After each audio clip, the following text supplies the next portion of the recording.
What is liberalism? The modern meaning of the word comes from one of the biggest political wipeouts in American history, a time when the mass population came closer than it ever has to rearranging the economic power structure in this country. And liberalism is the sad legacy of that defeat. A lot of people are confused about the difference between liberalism and the left. Here's the most important one. Liberalism concedes our economic system to the rich right from the start. Many people mistakenly believe that liberals are on the left. They lump everyone to the left of the Republican Party into the same category. They say the left believes this after hearing Rachel Maddow say something on MSNBC. Liberals are not on the left. Please let me explain. We begin over 100 years ago with the agrarian revolt that brought us the Populist Party at the end of the 19th century. Lawrence Goodwin tells the story in his book, The Populist Moment, a short history of the agrarian revolt in America. Here's what happened in simple terms. In the late 1800s, farmers were getting crushed. Super rich robber barons dominated American government. Sound familiar?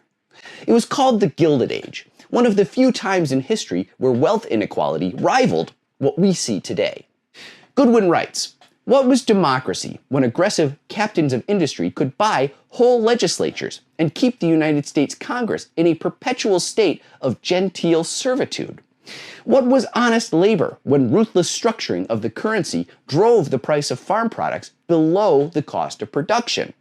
Where was dignity when farm women were forced to go barefoot and the furnishing men determined what a farmer's family could or could not eat? Farmers, the common people, wanted to take control back from the rich and implement economic reforms, democratizing the American monetary system. They could see that the entire political economic structure was rigged against them, so they rebelled. Combining Christianity and socialism, they formed a new political movement in the American prairies that caught on like wildfire.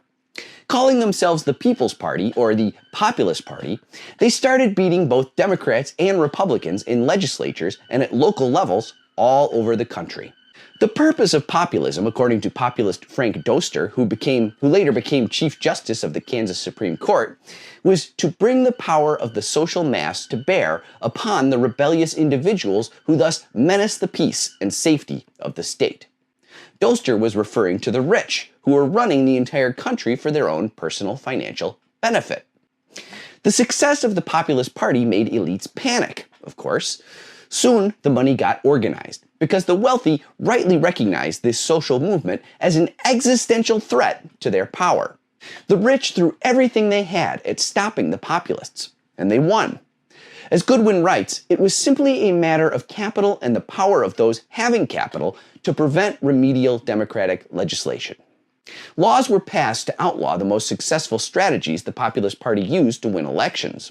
Same as today, the Democratic and Republican parties were willing to team up to make sure no outsiders could challenge their hammerlock on power.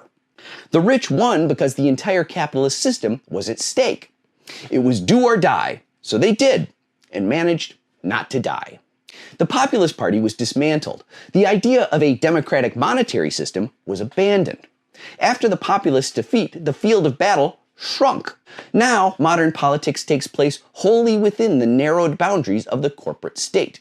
Reformers were crushed, and the experience changed everyone's attitude about what was politically possible, an attitude that carries through to today. Goodwin describes how American reformers and revolutionaries gave up on the idea that serious structural reforms of the democratic process were inevitable. Under the new paradigm, political innovations were to be advanced cautiously so as not to directly challenge the ruling class. This inherited wisdom shaped the limits of what kind of changes were even considered possible. A consensus thus came to be silently ratified. Reform politics need not concern itself with structural alteration of the economic customs of the society.